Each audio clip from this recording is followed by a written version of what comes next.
besar yang bertajuk Malam Pak Kado. Zaman moden babak satu di halaman rumah.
Pak Meon yang mempunyai jam pengundur masa telah mengembalikan mereka pada saat dan ketika sebelum Pak Kodi menukar handphonenya.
Aku rasa macam dah sapu dah ni.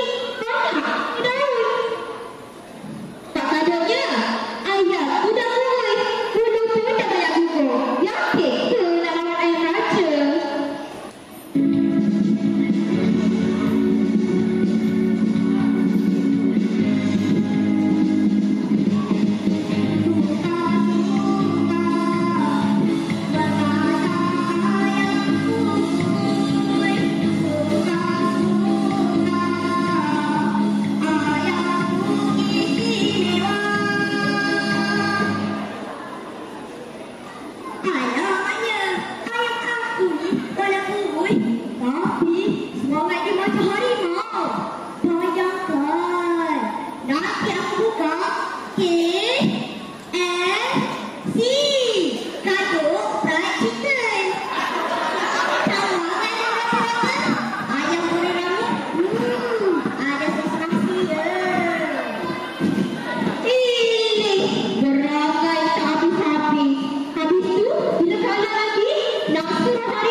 Zaman dahulu, babak 3 di Istana Raja. Pak Keluk, mari kita berdua lawan ayam lagi. Tetapi sebagai tanda persahabatan, mari kita menemukan ayam dahulu. Oh, baik kamu. Tukar ada, tukar semangat. Aduh. Ayam tak saja, ayam kan dah jadi ayam saja. Jadi ayam aku ni dari tempat jadi ayam istana lagi. Yahoo! Zaman dahulu, babak 4, pertarungan ayam. Maka, si Jalak dan si Kurani bersombong menuju tindakan masing-masing. Ayam raja yang besar. Pak Kaduk seorang macam juara. Tetapi dia terlupa bahawa ayamnya telah bertukar dengan ayam raja. Yahoo! Ayam aku menang! Aku menang! Hidup Pak Kaduk! Tahniah Pak Kaduk. Tapi yang menang tu ayam beta, bukan ayam Tuan Abah. Kamu Tuan Abah pun dah jadi milik sana.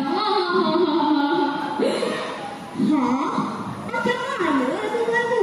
Yang menang bukan beta, tapi yang kalah pun pasti.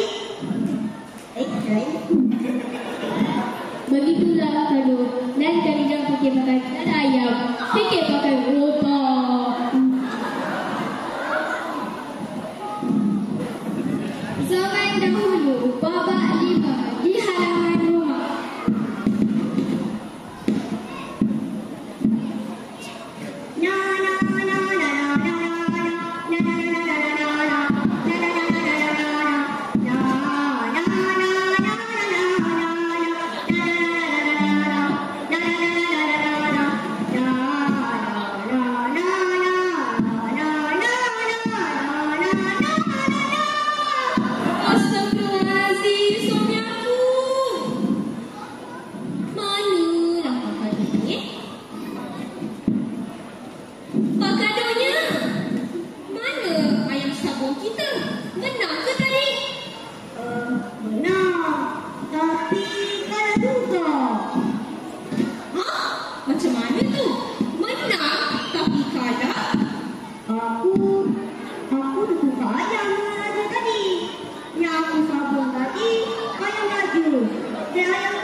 Tadi aku ingatkan aku menang.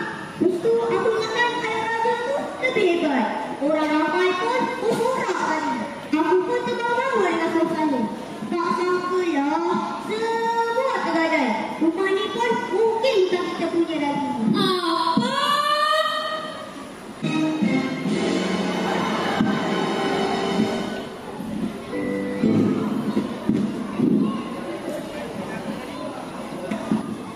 Zaman moden semula, babak 6 di halaman rumah.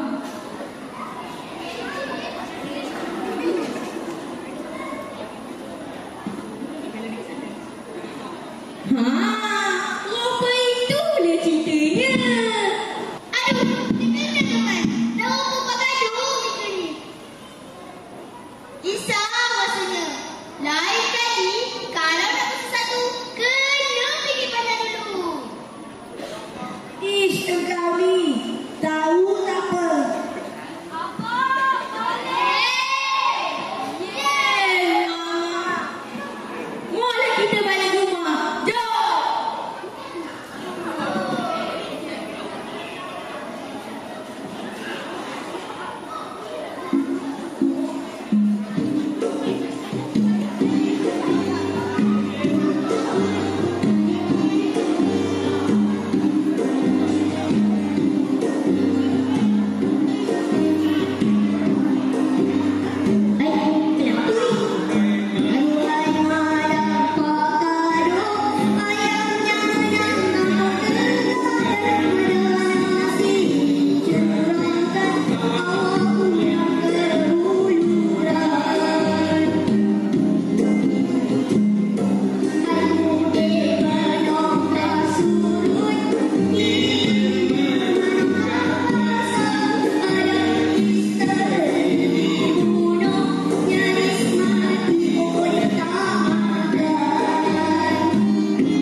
Justru itu, moral of the story is, berfikirlah sebelum bertindak dan jangan mudah percaya kepada orang lain.